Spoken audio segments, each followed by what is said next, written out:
Hello there, I'm Aldra Hill, and welcome to my review video of Rhythm of War by Brandon Sanderson. I did a review for Oathbringer 3 years ago when the previous edition of the Stormlight Archive was released, and I'm doing the same for this edition. Tor Books were kind enough to send me a review copy. It took me a little while to get around to reading it, and by that I mean, look how long it is. It is a very big book. It might be bigger than Oathbringer. I need to check the page count. If you'd like to see more book content on this channel, more book review stuff, especially fantasy related, please let me know in the comments. I actually do have a book channel that I've not been putting content on, and I'd like to start transitioning to it and having it on a separate channel, and it's going to be called Aldra Books. It's actually already made, and when this video goes up, my review of Dawnshard, which is a novella that takes place just before Rhythm of War, is going to be up on that channel. So if you're interested in that, make sure you do click the link down below, and I hopefully maybe have a card as well somewhere in this direction. God, I hope I actually do that. But that's when I will be putting up most of my book content, so please do subscribe to that channel. And it's really helpful to get feedback and, you know, learn if people like this kind of stuff and if people want more book content. So I really do appreciate that. This is book 4 in the Stormlight Archive, and those who aren't aware, the Stormlight Archive has been written as a 2-part pentology, or I guess a 2-part decology, where it is 5 books in a sequence. This is book 4. Each book itself is a trilogy of books, book 1, book 2, book 3 per book. And so, you know, this is a big book in a series of big books. It's a lot. It's a lot to take in, and I've been reading it quite slowly, and I have very much enjoyed it. But I'm going to say right off the bat, it is probably my least favorite of the Stormlight Archive. And that's weird for me to say, because it sounds like I'm saying it's not good, because it's great. It's really good, and you have to read it if you enjoy Sanderson's work, because without a doubt, Stormlight Archive is his magnum opus. He said it so himself. This is the book series that he wants to be well known for, and I think it will be. I think it's fantastic. I think the story is rich. I love the characters. But the problem is it's still the weakest of the Stormlight Archive. And I'm going to go into it. I'm going to try and separate this into spoiler-free and spoiler. And we're going to start with the spoiler-free section, and I will put up very clearly when the spoiler stuff happens. I will put up some times. When I am saying spoiler, I will put up alerts, so don't worry, but I will start off by saying that yes, I think you should get Rhythm of War if you are a fantasy fan, if you are a Sanderson fan, and most especially if you've already been reading the Stormlight Archive. Also, I do apologize for the light and weird flickering parts of the image. I really wanted to film this in front of a beautiful background. I'd carefully crafted downstairs. I'd set up a whole little studio area to film it. It was going great, and it turns out my Blue Yeti is broken, my microphone here, because it's been all over the world with me. And fun fact, the time I reviewed the last Stormlight Archive, Oathbringer, I was in Australia, and I filmed it in Brisbane with this same mic. It's been all over the world multiple times. So it's a well-traveled mic, but I broke the volume button, so it doesn't work with headphone jack, so I'm back on my computer and deal with it. So, Rhythm of War. Yes, you should buy it. I'm going to start straight off and say that yes, you should buy Rhythm of War. It is good. Done. Review over. But the problem is that the frustrations I have with Oathbringer are made worse in this book. And I'll talk a little bit more about that a little bit later, focusing on some of the spoilery sections, but it's Shalyn. I'm going to be honest, it's just Shalyn for me. It's just Shalyn, and she kind of ruins it for me. Every single time I hit a Shalyn chapter, I groan, and I'm in pain, and I hate it. And I know that's a controversial opinion. When I made my Oathbringer review, no, how could you think this about this? Shalyn's the greatest character, or at least a good character. I think she's really bad. I really hate Shalyn. Her story is, for me, predictable, a little boring, and exceedingly frustrating. We'll talk more about that later on. Maybe I'll make a little subsection of Shalyn in the spoiler section, but that is my major downside. If you don't like Shalyn in Oathbringer, or you find Shalyn frustrating the rest of Stormlight Archive, you're going to find it even worse in this one. I think she's just the worst, and I just hate it. I hate those bits. Again, it's like a badly cooked, it's like a well-done steak. I'm still gonna eat it. It's tasty. I love Sanderson's writing. I love the story, but my God, I wish it it could be better. It very easily. We'll get on to that. A couple other things talking about negatives with Rhythm of War. I think this is possibly the most formulaic of the Stormlight Archive. Again, we'll discuss more in the spoiler sections, but I think this potentially has the most plotted out formula for the plot. Not necessarily for character progression. I think in Stormlight Archive, I would argue that Stormlight Archive is a character drama first and foremost, and the overarching plot in the world comes second, which is good. But the plot is extremely formulaic, and at times is like a video game. And I feel like I'm playing through the plot of like a BioWare game at times. And it frustrates me to experience it. And I know the way it's going to go because of the pattern of it. And that's what's so frustrating. It utilizes the rule of 3 really obviously and constantly. And it frustrates me. All right, let's stop ranting about the bad. Let's talk about the good.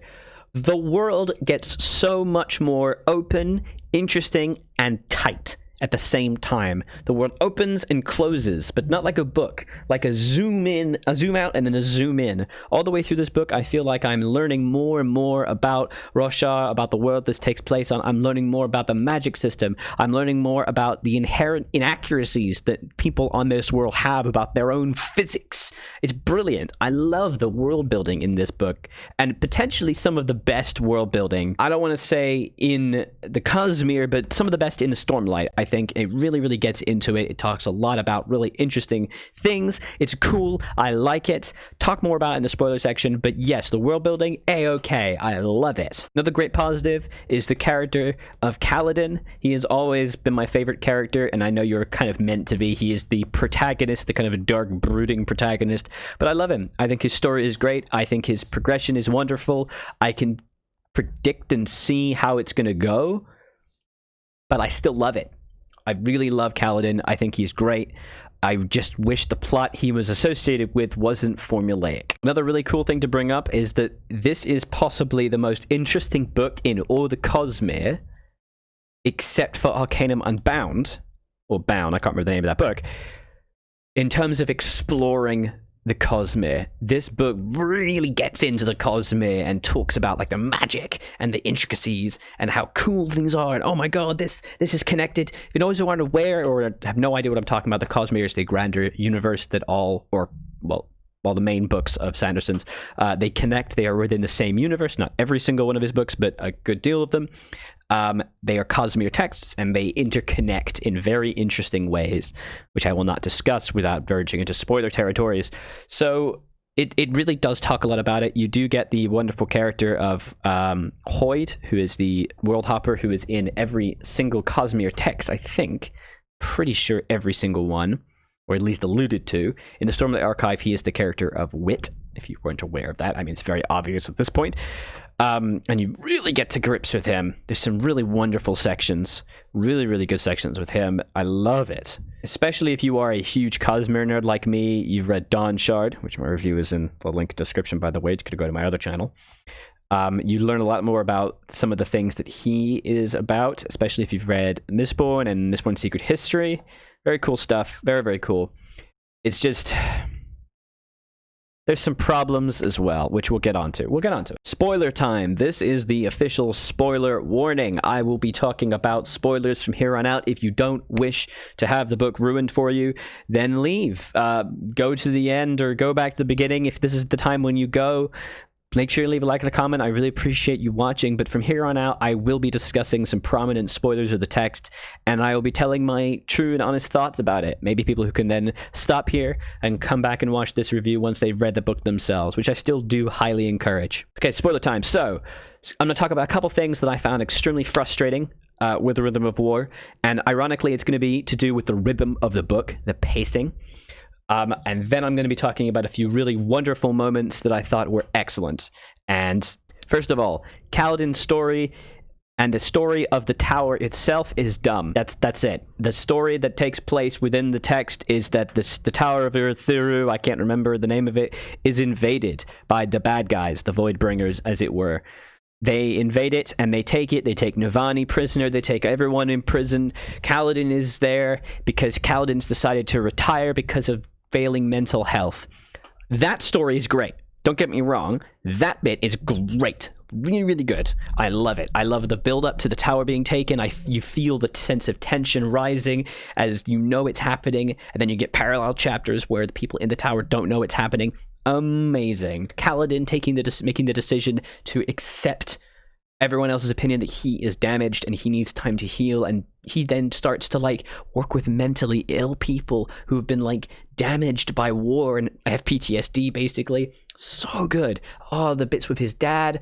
Oh my, it's so excellent. And yeah, I was like, tears are coming to my eyes in some of the chapters talking about mental health. There's this wonderful section where he realizes that what everyone's been doing with those who have gone mad or have PTSD and are in shock, they've just been locking them in dark rooms and feeding them water and having them sleep on straw. And Kaladin, like, you expect there's gonna be this big dramatic thing of like a fight or something, but no, he just says, this is not on, basically. We're going to do something different. And the Ardents, the like scholars, people in charge, like, no, this is how things have always been done. We're going to go complain to the queen. And he just turns to, and he like grabs his shoulder and he goes, you can talk to her, but you're going to hear the exact same thing from her as I'm telling you right now.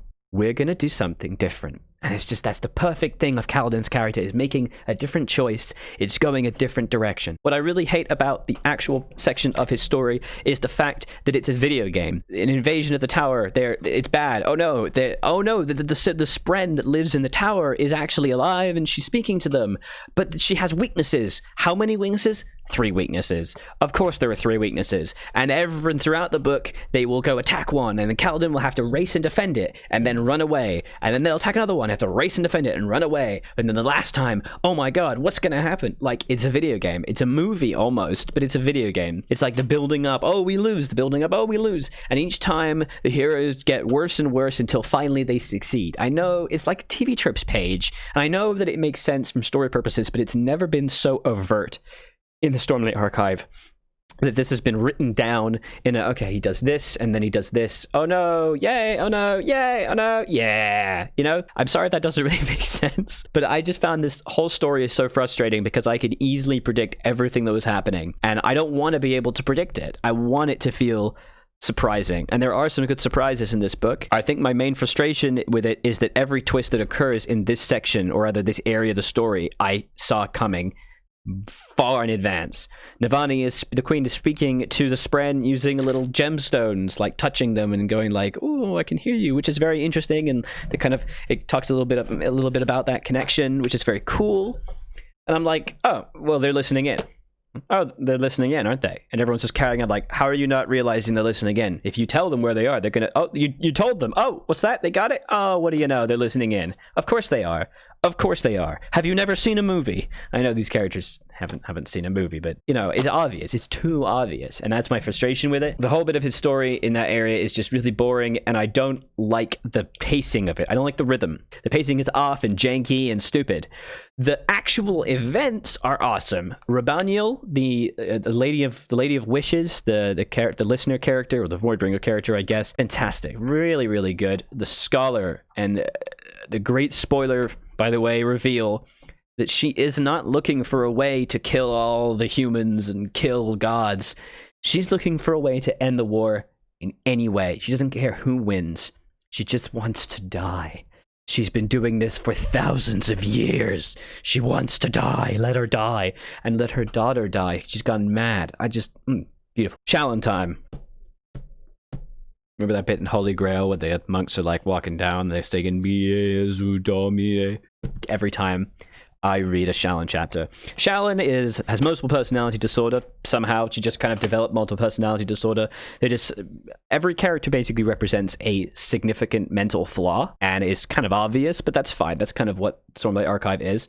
And Shallan already had one that was like, actually, now she has multiple personalities. And it's like trying to hide her multiple personalities from everyone else, but other people starting to be accepting of it, and everyone's just like, oh yeah, no, it's fine. I understand that you've made up a character who's like a devilish rogue and a character who's a mighty radiant.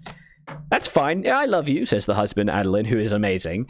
Yeah, whatever. It's fine. Just be absolutely bonkers. Don't worry about it. I'm just going to support you, honey.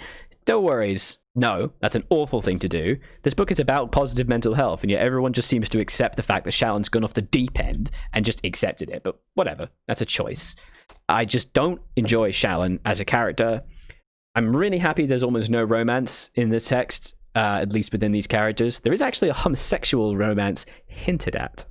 It's very nice. That's elsewhere.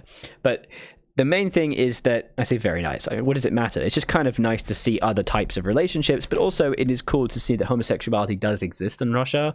There's no reason why it shouldn't, because humans in the Cosmere are just humans, and roughly 9-10% of people tend to be towards homosexuality on the Kinsey scale, right? Just biology. Whatever. A little bit of a rant there. It's good to see it as representation-wise. But Shallan as a character is just so awful. Her twist reveal is meant to be really dramatic.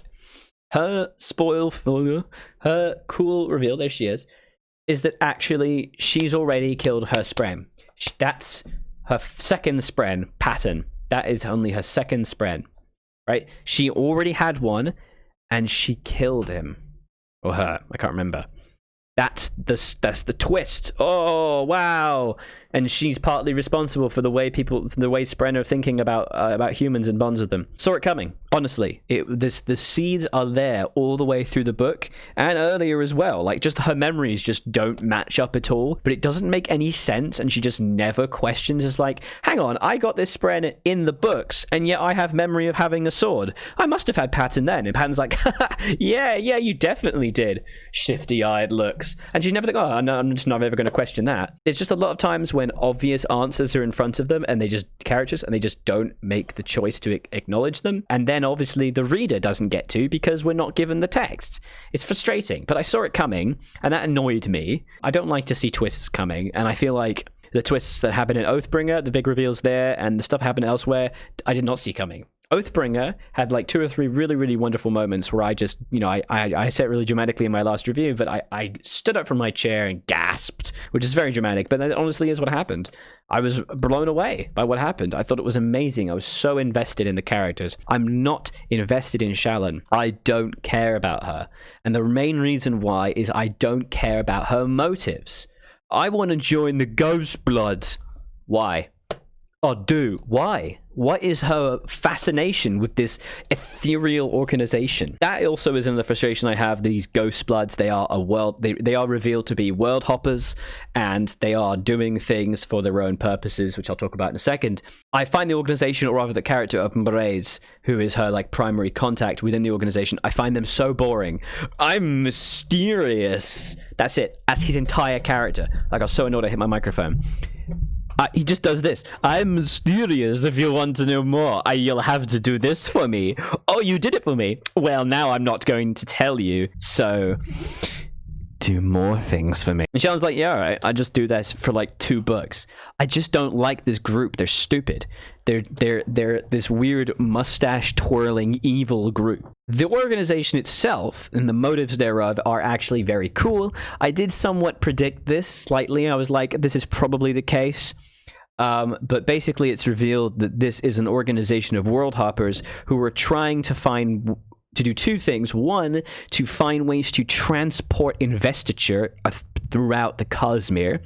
Investiture is the kind of pure power that fuels the various magic systems throughout the Cosmere, and it represents in different ways. In the Stormlight Archive, as the name implies, Stormlight. They are trying to both transport Stormlight out of Russia and across the Cosmere, and they're trying to find a way to break connection. And connection is another integral concept of the Cosmere universe, and it essentially means that people that are bound and connected to their world cannot leave. So there are some world hoppers who can go where they like, and I think the implication is that the reason they can is because their connection has been severed. We meet, for example, a few characters from Threenody, a world whose gods have been killed by Odium, the primary antagonist of the Stormlight Archive. The god. Yeah, I know it's a lot. If you don't understand this, it is a lot, honestly. And the reason for that is, as the reveal implies, or implies, quite literally states very obviously, the leader of the Ghost Bloods is Kelsier. Kelsier being the character from the Mistborn series, and he is revealed to be the leader of Thadakar. Leader of the Ghost Bloods, and his name is Thadakar.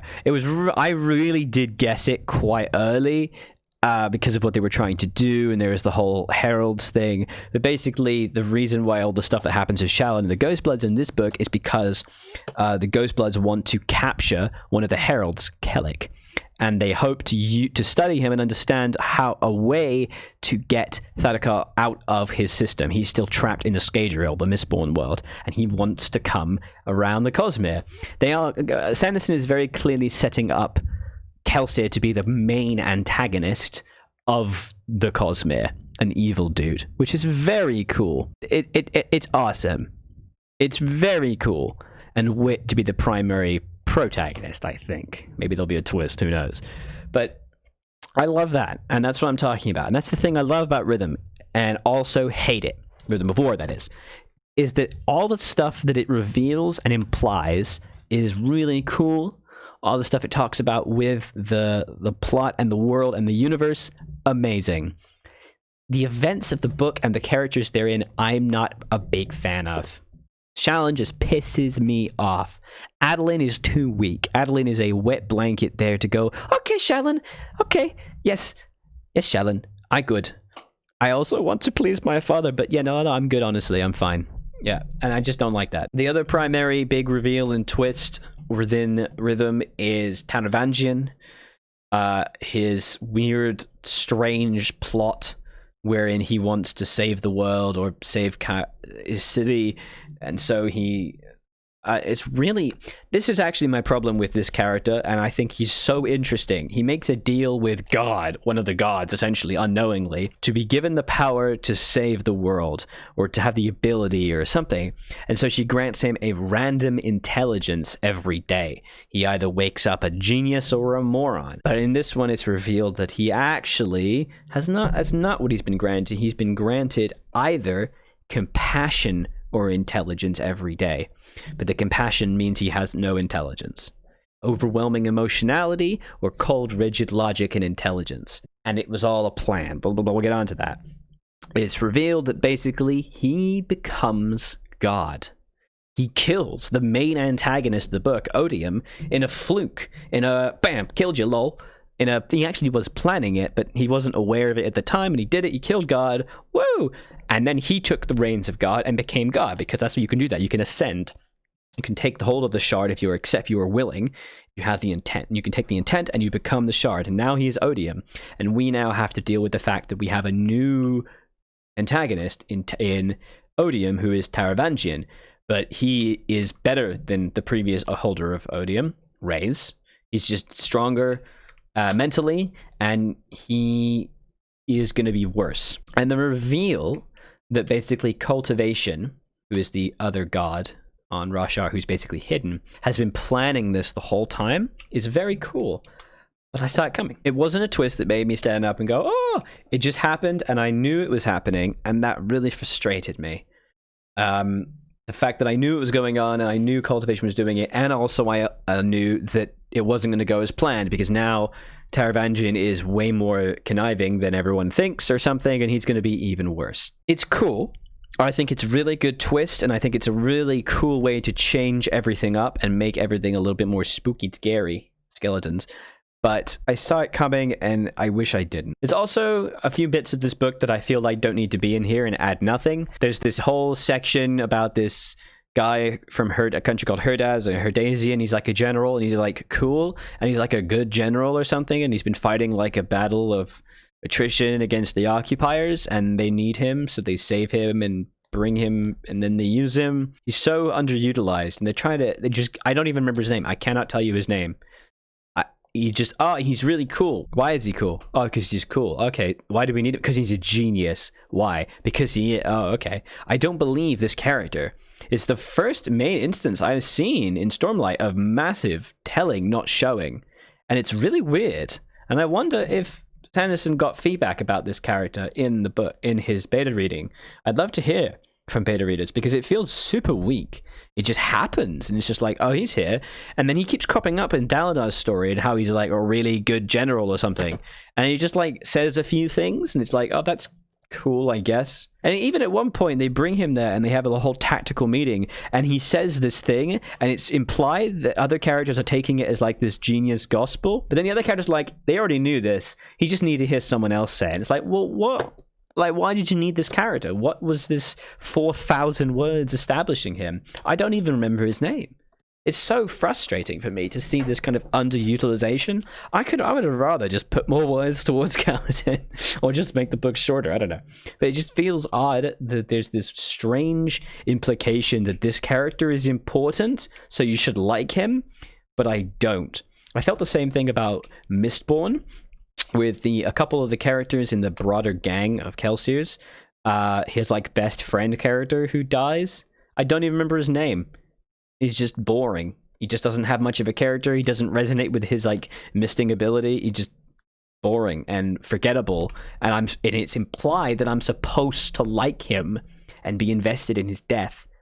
And it does not make me feel like that. It's okay to have a character that I meant to go, oh, hello, goodbye. This isn't Wheel of Time. You know, it's okay to be like, hello, you are dude, and the dude leaves, probably named after some backer of the book or a Kickstarter funder for one of the book series, and that's totally fine.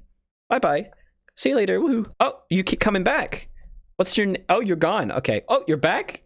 Am I meant to... Are you important? And I just don't... It's frustrating. I'm not saying I want it to be dumbed down. I just wish that the character had better reasoning to be a character. The one big twist that occurred within this book that I really did like, actually, is the reveal that happens with the Spren. There was the event called the Recreations a few thousand years prior to the events of the book, wherein all the Knights Radiant, except for one order, simultaneously killed their Spren, severed their connection, and went off into the sunset, as it were, leaving behind all their shards, which is why everyone has shard blades and shard armor, shard plate. For a long time, this event has been shrouded in mystery, and in Oathbringer, we learned the reason why they did it, which is at both a abhorrence of the idea and the realization that they are the invaders.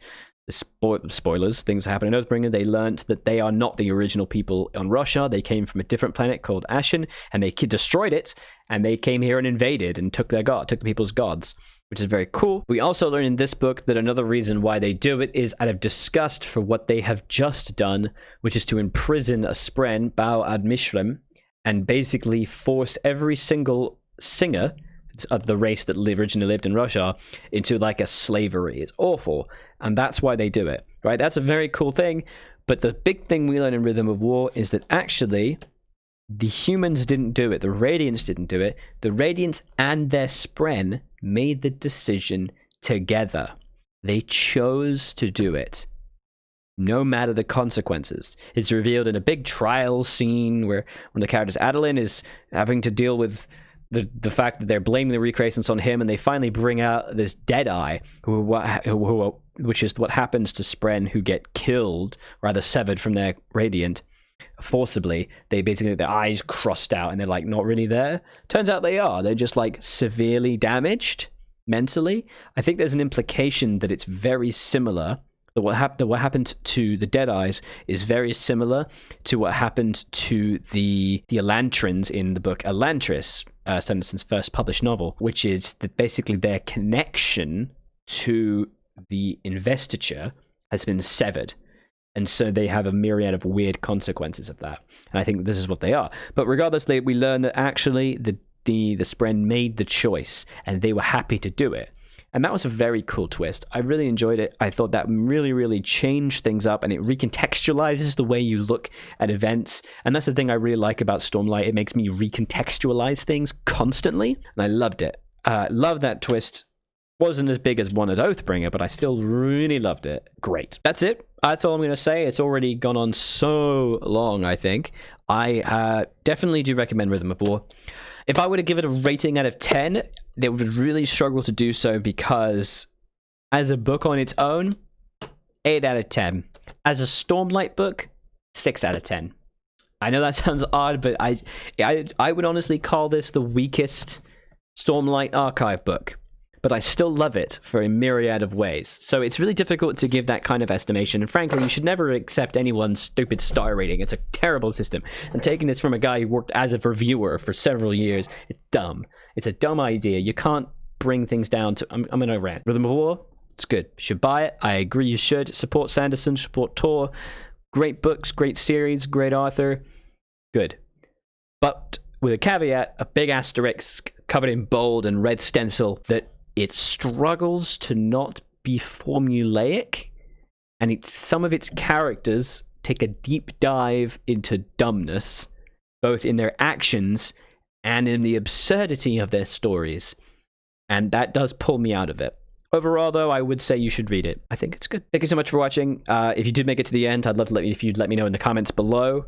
And let me know if you want to see more stuff like this. I do read a lot. We're a big reading household. Me and my partner Olivia, we read a ton. My big bookcase is just out of shot there. And I love books endlessly. I am also writing a book myself. If you would like information about my book that I am writing, which is dumb and should not be compared to anything I review, because I am not good as a writer in comparison to these behemoths of authors like Sanderson. If you would like information, you can check out link below. All information is on my Patreon. You don't have to subscribe to get the info, but updates are delivered through my Patreon. Also, it's a zombie book set in the Age of Sail. Yeah. Thank you so much for watching, guys. I really do appreciate it. Do leave a like and a comment below. And argue with me and tell me how wrong I am about my various opinions. I was Aldra Hill, and I will continue to be. Thank you so much for joining me with my review of Rhythm of War. Bye-bye.